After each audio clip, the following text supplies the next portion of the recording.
People would say, if the Pokemon company would just have a real tournament, this could really take off. It's such a fun game. It's so dynamic. It's interesting. It's accessible. Anyone can download this app and play the game.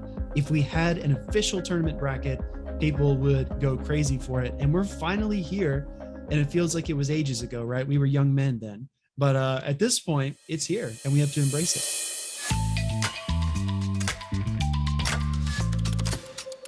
Welcome back for another amazing episode of the Third Shield Pokemon Go PvP podcast.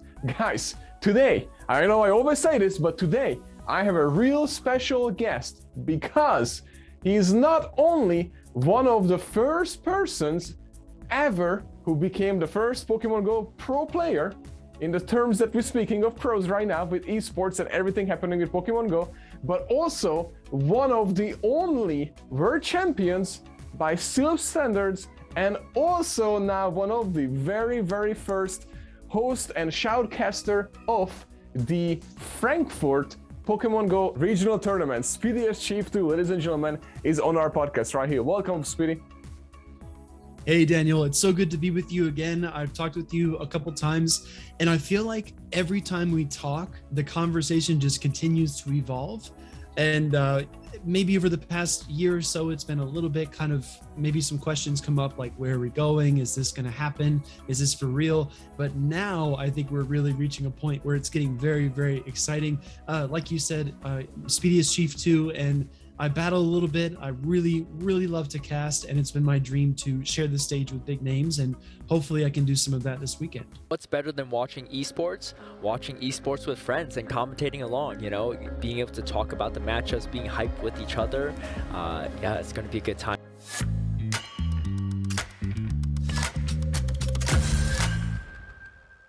There are three, essentially what I figured out is that there are three stages to the Play Pokemon circuit. At the base level, you have regionals, like Liverpool. In the US, we've got Milwaukee, Indianapolis, and in Canada, we have Vancouver. I think two more were just announced for LATAM, which is Latin America, one in Chile.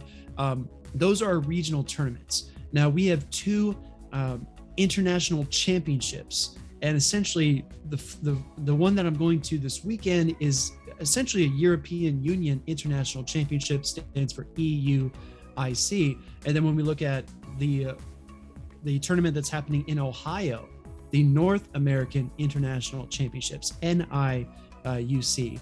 So those are our two international championships. And what those are is essentially the differentiator here is that at a regional tournament, only the winner gets an invitation to Worlds.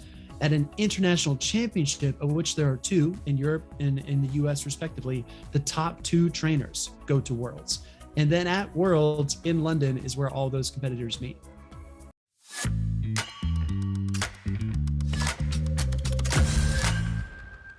Now that we have shoutcasting, I feel like everybody's like so excited. And you know, all the practice that you have been running with GBLA, you know, and other things, you shoutcasted with Arrow too, or no? I don't remember now. Yeah, I've appeared on ADL a few times. I've done the Mazer Gives Back tournaments. I've done some other Open Great League. I've done Shadow Cup. I've done GBLA. We've done a lot of projects, but they're all homemade grassroots projects. You know, this is the community driving it forward, and I believe now, and this goes for Pokemon Go, but also everything else in life. And you'll probably agree, Daniel. I believe now more than ever, people aren't really defined as much by their degrees or what they studied in school. You build your own resume, especially in a digital economy like we have right now. If you want a platform, sometimes you just have to make it. And I didn't know any of these things would be a success, but you know, I remember the first time I talked to a representative from the Pokemon company. They came into my Twitch chat and they said, "Hey, do you prefer casting or battling?" And I didn't know who they were. I had no idea. They were just a normal chatter, right? And I have two monitors, as we were talking about before we started. And on the other monitor, I opened their profile. I looked up their name and I'm starting to like figure out who they are. And I said, yeah, you know, I host GBLA, I do the Open Great League tournaments, I have this, I have that. And I listed off my resume in real time. And that's essentially the first contact I had with the Pokemon company. I don't know if I was scouted before or what, but hey, it could be anyone in your chat right now. It could be anyone listening to this podcast, Daniel. They could contact you and say, hey, let's make something big. That's awesome. I'm happy to hear that story, by the way. That's pretty awesome that they had reached out. And then thank God you weren't like, hell no, dude. I'm here to win the championship. You're talking to the world champion here, boy. Good thing you didn't say that, because then it would have went a different way. Yeah, well, just imagine if they came in when we were just hitting a huge lag spike and we're malding and we're like, yeah, that's this it. freaking game, screaming. They probably enter the Twitch chat and then leave, Yeah. All right. Well, we're going to look at somebody else. Exactly.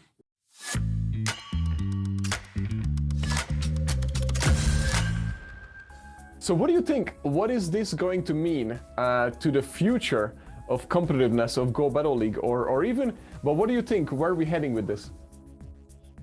Yeah, Daniel, that's a really good question. So I think you need to understand two things. The first thing you need to understand is the context of competitive Pokemon Go PvP. It's been incredibly grassroots.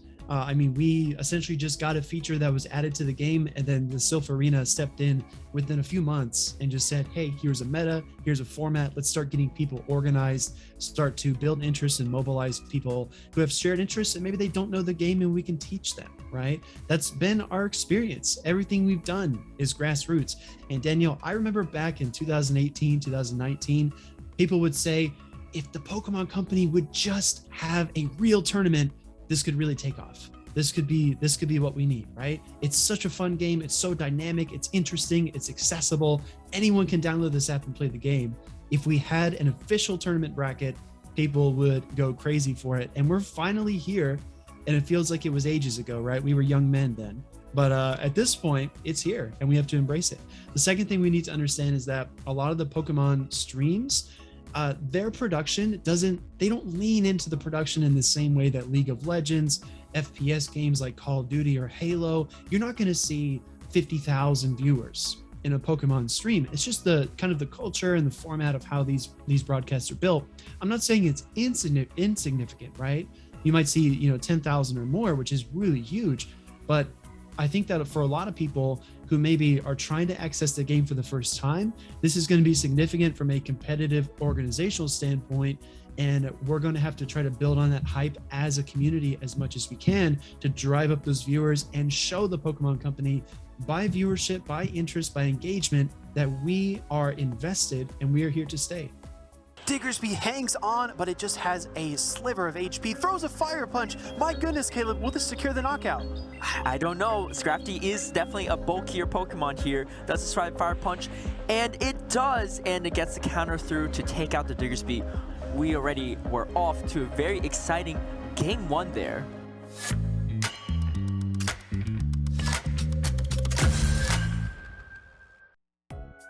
Yeah, that was well said, and I 100% agree with you. And yeah, it's kind of unreal to think that technically it's pro. It's in their own way, of course. They joined the Pokemon, what do you call it? Pokemon Federation? Pokemon Play, right? Pokemon Play organization? Yeah, I believe it's Play Pokemon, I believe. Okay, so Play Pokemon organization instead of going their own esports route. So that's what I'm trying to say with Niantic. So that's also interesting because I originally didn't think that's the route they're gonna take, since back in the day they acquired some companies that has experience in esports. But I assume, and we don't know, we're just guessing here right now, or I'm guessing, probably something to have to do with the Pokemon Company itself, that they're pushing this way to go this route. I don't know if it's good or bad. It's good by any means, by the way, so far, because it's better. We had nothing before. So, and now Niantic also adjusting the game. So I feel like it's definitely good for this tournament. But the question, just like you mentioned, so it's not gonna be like, or at least at the beginning, we shouldn't expect it like, just like you said, like big like FPS games and everything, a League of Legends and everything. But I mean, it could be eventually, so I'm not putting that out of the way. I mean, a year ago, when we said esports, everybody just laughed at that, you know what I mean? And then now we are here. So now if we start saying it's gonna be like League of Legends, they're gonna be like, yeah, right. And then hopefully in a few years, it will be like that, and we laugh again, I was just going to jump in and say, we talked about this in a car ride actually recently. I said people, used to make smart comments when we would host GBLA, which for your viewers, if they're not familiar, that's the Go Battle League arena where essentially we invite the top 8 trainers from the leaderboards into a single elimination tournament. The meta reflects the in-game GBL meta at the time. So if you climbed up to the #1 spot in the world in Ultra League, you get to pair off against all the best Ultra League battlers, and you win $100 at the end of it. There's a grand finals tournament of the 8 weekly winners. It's really fun. But I say all of that to say, people would, kind of chuckle and say, why is he wearing a blazer to cast Pokemon battles for a game that's nowhere close to being an esport? And with you as well, with the costumes you wear on your stream, trying to entertain people, but also it goes beyond that, because we're trying to show that we're invested, right? It's not free to get a Purified Z suit. It's not free to dress up like Shadow Z and like put on such a large production. We're invested and we care, and we try to communicate that. And I think those efforts are being rewarded.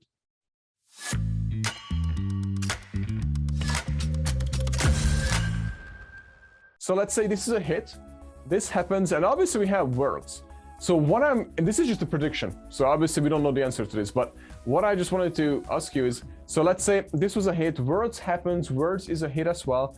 What do you think how the next year would look like for Go Battle League, and I guess Worlds for next year? Like, what do you think, what would go from here where we are to, if you would have to, even if what you want it to be or what you think it will be, both of the answers is okay, whichever you prefer.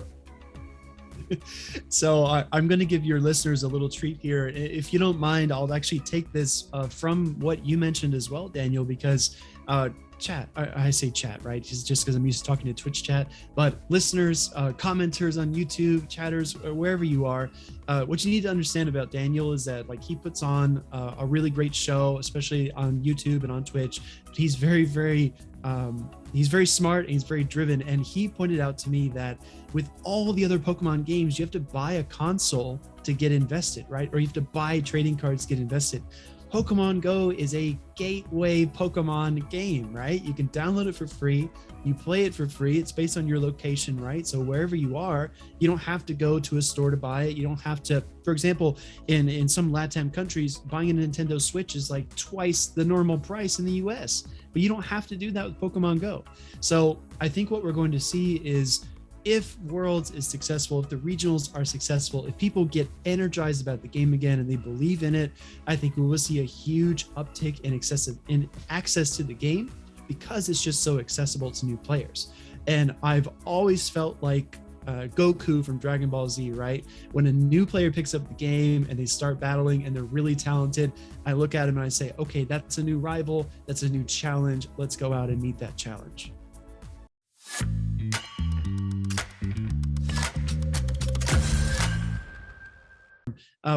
Daniel, I wanted to mention this as well. We talked about this a little while back, I think on the last appearance on the podcast, but I think that you've probably recognized this as well. If we look at Pokemon Go PvP outside of even Pokemon, if you look beyond Pokemon and you look at where this game fits in the landscape of esports and video games in general, as far as I know, this is a historic first for an AR game to be included in a professional circuit like this. I mean, maybe I'm mistaken. If I am, YouTube commenters, you know what to do. Downloaders, you know what to do. Just send Daniel an email and bug him or something. But what we have to consider is that AR esports, an augmented reality game that interacts with our real world, this could be the tip of the spear of a brand new segment of esport properties. I mean, this could be huge. This is like you're not an esport competitor when you play Pokemon Go. You are an esport athlete in this sense, right?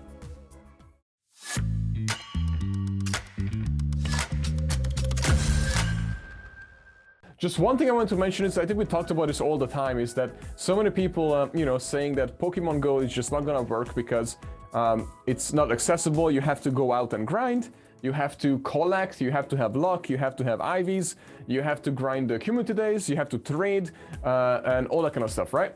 So, and I was thinking while I'm hearing this, and I'm like, well, I mean, we're talking about being an esports game and a competitive game where are athletes, and in my mind, I was thinking back when I used to be an athlete playing hockey professionally, and then I had to have, nutritionist, a strength coach, I had to work on my mental health. I had to work out. I had to work on my strides, my shots, and all that kind of stuff. So many coaches, right?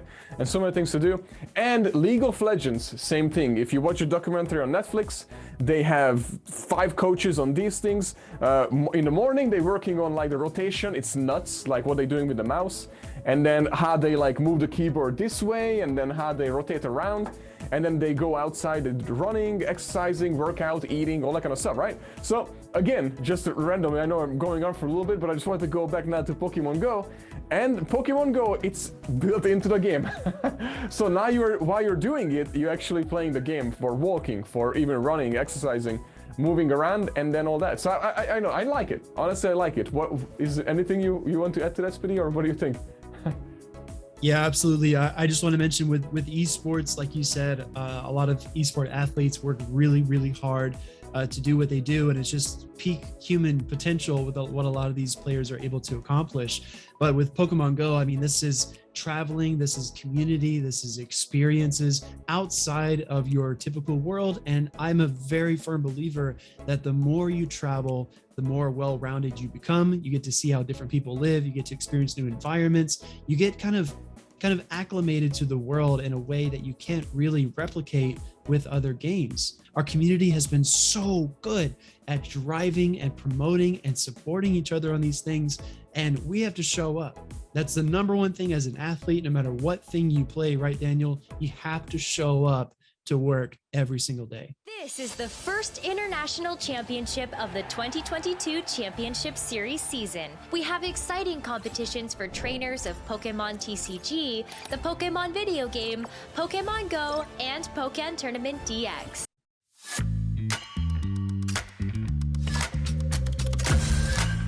So let's say all these new players coming into play, including my wife, for example. She just started playing Go Battle League, Wonder Woman, and you know, I couldn't answer her question when she asked me today, which was, okay, so where can I go and learn about Go Battle League on how to play? And then like, is there like a tutorial that I could follow? So that was her question. And before everybody says, oh, yeah, that's the biggest problem, Pokemon Go doesn't have that, yada, yada, yada. Hold on, guys, before you even say that, because none of the Pokemon games have that either. So I can't really recall that Sword and Shield, I went to any tutorial, I had to learn the hard way. But what I wanted to point out is that I thought there is something that Niantic did with King back in the day. That was like a tutorial of like a segment or something. I could be wrong, but either way, if you don't remember or don't know what however can we look this up? The question that I have is, when this happens and let's say thousands of people coming in, and they're like, okay, I'm ready to be the champion, I'm ready to whatever, you know, everybody just gets hyped and they want to be the next esports player in Pokemon Go. Well, they don't know nothing about the game. Where do they even start on how to play Go Battle League? That's my question. Like, what do I even tell these people? You know what I mean? Yeah, that's a really good question. So the video that you're talking about is when King battled against Michael Sternaka from Niantic. And they actually did do some battles. They talked about shield scenarios. They talked about matchups. They talked about win conditions. And we could go on all day about this, Daniel. But I will say, like, the base information that you need to get started in Pokemon Go PvP is you just have to understand that with all Pokemon games, trading card game, VGC, Go, not so much Unite, with the exception of Unite, understanding typings is probably the most important thing. We know that water is weak to grass because water makes grass grow. You know, grass is weak to fire because fire burns grass. And then you go, you know, kind of work your way through those progressions. So I think the first thing to do is start with the typings, and then you can start to look at all the depth of the different aspects of the game. The battles last a maximum of 4 minutes, 30 seconds. That is the timer, right?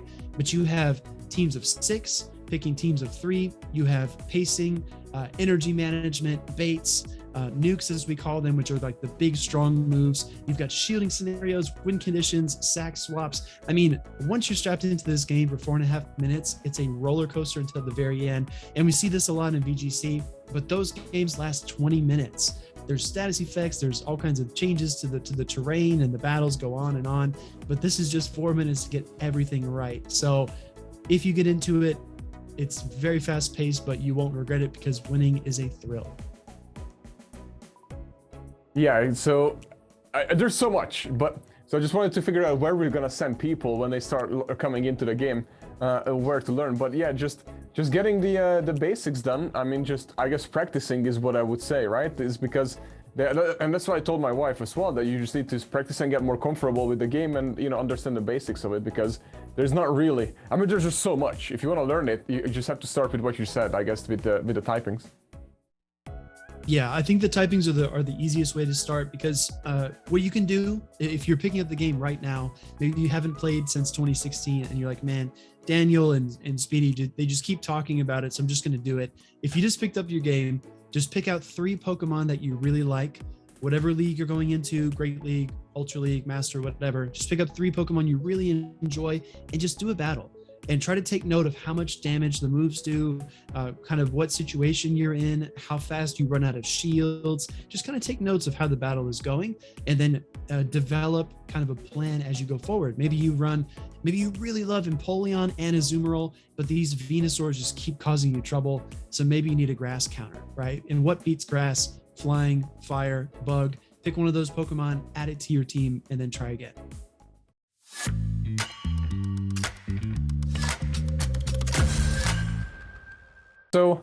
So then, as far as, okay, so what's gonna happen?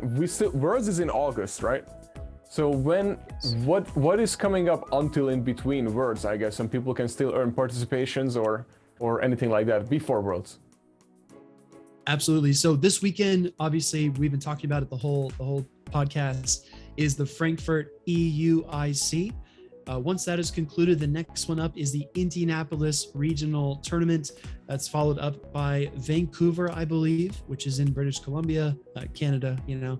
And then after that, we have Milwaukee. And after Milwaukee, we have North American International Championships in Columbus, Ohio.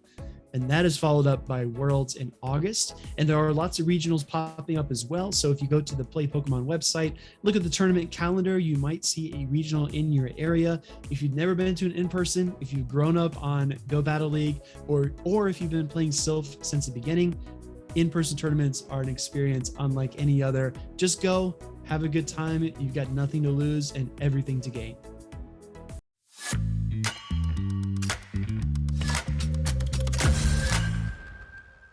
You know, thank you so much for coming on the podcast last minute before you actually fly out. I just really wanted to, and thank you for representing the Third Shield Stadium right there, and the podcast. That's our podcast logo right there. Speedy's wearing it right now. Thank you so much for doing it, Speedy, and thank you so much for coming on. Because I just really wanted to talk about the, you know, it's very hyped. I'm very excited, and I just wanted to learn more and know more.